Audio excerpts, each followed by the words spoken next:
guztioi. Deitu dugu prentsaurreko hau, gaur parlamentuan entzundako hitz batzuk baloratzeko. Zehazki, hiru herrialde hauetako PP-ko idazkari nagusiak esandakoa baloratzeko. Eta irakurriko dut, zehazki zer den esan duena, eta zein den gure ustez, bai gainean jarri barreko gogoetaren oinarrian dagoen adierazpena zeintzu diren.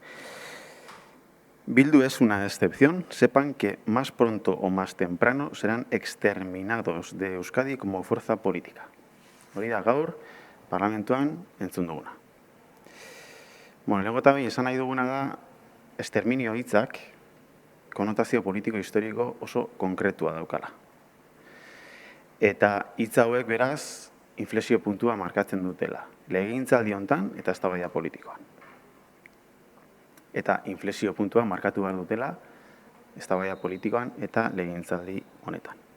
Oso larria dira, eta uste dut kontziente izan behar garela denok gaur parlamentuan entzun ditugun hitz hauen larritasunaz.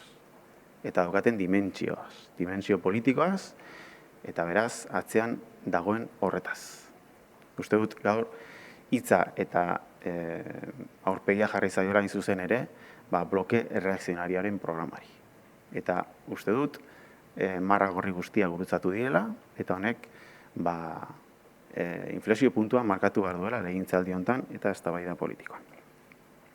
Hasi nahi dut esanez, kurso politiko hau, hasi genuela politika orokorreko plenoan, lehendakariaren beraren hitz batzuekin. Lehendakaria bukatu zuen bere hitzartzea politika orokorreko plenoan, esanaz, garai ilunak etor zitezkela. Garai ilunak bloke erreakzionario baten partetik, PP eta Voxek osatutako bloke erreakzionario baten partetik, zeinak auzitan zezakeen edo dezakeen gure instituzionalitatea, gure autogobernua, gure identitatea. Eta beraz, hori oso kontuan hartzekoa zela eta herri honek presente izan bazuela. Horri nik neuk erantzun nion, gure predisposizio, gure kolaborazio guztia eskainiz, hain zuzen ere, bloke reakzionario horri aurre egiteko, mehatxu horri aurre egiteko. Ordutik ona, pasatu dien hilabeteetan, hilabete eta asteetan, nik uste dut, guk uste dugu, bloke reakzionario horrek bere programa zehaztu egin duela. Eta hainbat gertakari eta adierazpen egon dira oso esanguratsuak. Gaurkoa segurazki esanguratsuena, baina badaude beste batzuk aldez aurretik. Durango zinegotzi batek EH Bilduren ilegalizazioa eskatu zuen, hitz horien reprobaziorako guk mozio bat aurkeztu genuen, eta mozio hori etzen aurrera atera Durango. Aznarren hitzak entzun ditugu esanaz, nola berak ez duen frankismoa kondenatuko, bere aita parte izan zen zerbait ez duela kondenatuko, gogoratu ezagun bere aita falangeren propaganda burua izan zela ez. Ondoren entzun genuen de Andres esanez, parlamentu honetan bertan, Eusko Jaurlaritzak barkamena eskatu beharko lukeela, Santoñan, gudariek amore eman zutelako, eta ondorioz, sule batuen garaipena posible egin zutelako. Eta nolabait errevisionismo historiko bat egin zuen, herri hau erruduntzat joz ondoren etorri zen guztiarena, gerra ostearena eta 40 urteko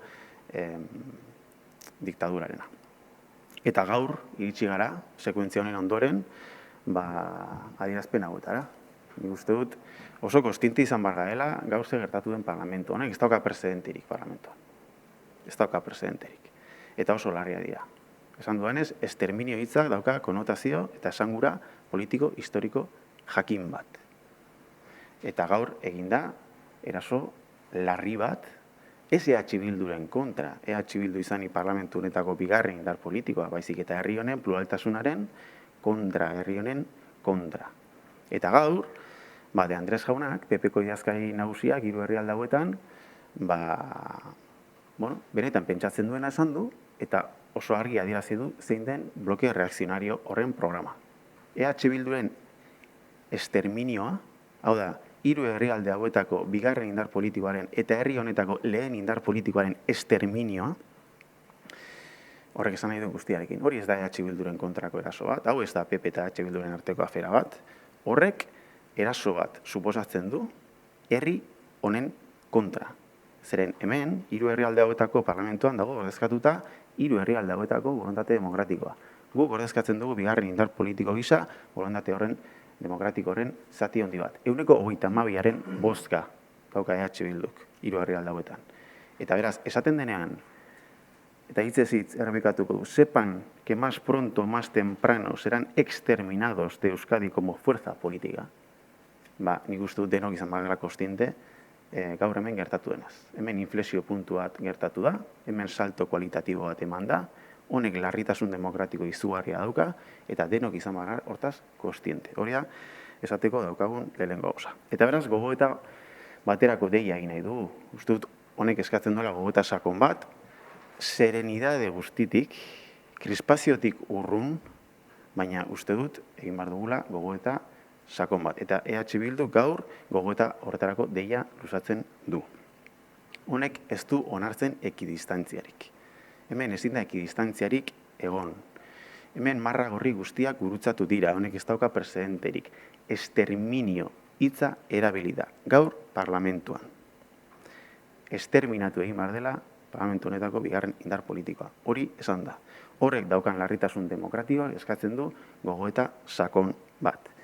Bloke reakzionario honek dauka programa involutibo bat eskubidetan eta gure identitatearen eta gure instituzioen eta gure autogobernuen kontrako mehatxua suposatzen du lehendakariak ondo esan zuen bezala politika orokorreko plenoan. Arrazoia zuen lehendakariak. Arrazoia du lehendakariak. Orain behar dena da koherentzian jokatu. Orain behar dena da ikusitakoak ikusita eta deno konprobatu dugularik bloke erreakzionario horren mehatxua benetakoa dela eta bloke reakzionario horrek ez daukala inolako eragozpenik pentsatzen duena argi eta garbi izateko. Orduan, indar demokratikok, parlamentu honetan ordezkatuta dauden indar demokratikok gogoeta bat egin behar dugu eta erabakiak hartu behar ditugu. Eta konsekuenteak izan bagara esaten dugunarekin eta ikusten ari garen honekin guztiarekin. Errepikatuko dut, hau ez da EH Bilduren kontrako eraso bat. Hau da, programa involutibo eta reakzionario bat daukan bloke baten programa politikoa. Eta programa politiko horrek jopuntuan dauka EH Bildu, baina jopuntuan dauka minorien eskubideak, hizkuntza minorizatuak, eta bar.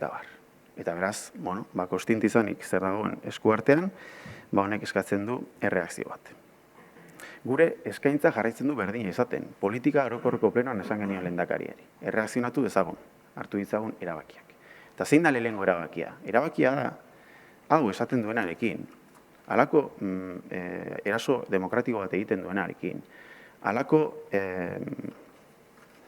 jarrera erakusten duenarekin, halako inflexio puntua markatzen duenarekin, ezin daitezkela akordio politiko esanguratsuak egin. Eta gaur hain zuzen ere hori gertatu da. Gaur hemen arartekoa adostu da hitz hauek esan dituen indar politikoarekin. Eta horrek zertara garamatza. Horrek ze politika gintza dakar. Horrek ze etorkizun marrasten du herri honentzat. Kostiente bagara hemen mehatxu demokratikoa dagoela, herri honetan gehiengo demokratikoak daude mehatxu hori neutralizatzeko. Eta beraz bai anomalia bat gara, ez EH Bildu, ezik Euskal Herria da anomalia momentu honetan mundu mailan, Europan eta Estatu Espainolean dagoen olatu erreakzionarioaren aurrean. Hortaz izan gara kostiente. Hemen mehatxua fasismoa da, hemen mehatxua ultraeskuina da, eta horren aurrean badago anomalia bat, anomalia hori Euskal Herria deitzen da, Euskal Gizartea deitzen da, hemen dagoen indar korrelazioa da anomalia hori. Parlamentu honetan ordezkatuta dago indar korrelazio hori. Eta beraz, baliatu egin behar da. Eta epe laburreko kalkulu elektoralak utzi behar dira alde batera, eta lehen etxi behar da, herri honen etorkizuna, gehiengoen interesak, herri honen defensa, gure identitatearen garapena, eta bloke reakzionarioari muga eta topea jarri bazaio, eta freno jarri bazaio. Hori da gertatu behar dena. Beraz, badauzkagu baldintzak egin dezagun. Hori da, planteatzen dugun gogoeta, eta uste dugu, honek inflexioa markatu behar duela. EH Bildu aztertzen ari da, gaur hemen gertatu denaren aurrean, hartuko ditugun, ekimen politiko, eta inkluso judizialak. judizialak. Horretarako aukera ematen du honek. Hori eskatzen du honek. Baina lehengo eta behin, gaur adierazi nahi duguna da. Hau ezin daitekeela izan anekdota bat, baina ez gure kalterako, Osea, herri honentzat mehatxua baldin bada, eta gaur hemen gertatu dena larritasun demokratiko hau badauka, nik uste dut denon ardura dela, lehenik eta ben gurea, horregatik gaur berentxaurreko ontara, uste dut baita ere komunikabidena, honek daukan dimensio politikoa emateko, honi? Eta hortik aurrera, kostintizateko zearen aurrean gauden. Eta bi, gogoeta bat luzatzen diogu, indar demokratikoei, legebiltzar honetan ordezkaritza daukaten indar demokratikoei, erabakia hartzeko. Eta honek izan behar du inflexio puntu bat. Badauzkagu indar harremanak baliatu ditzago.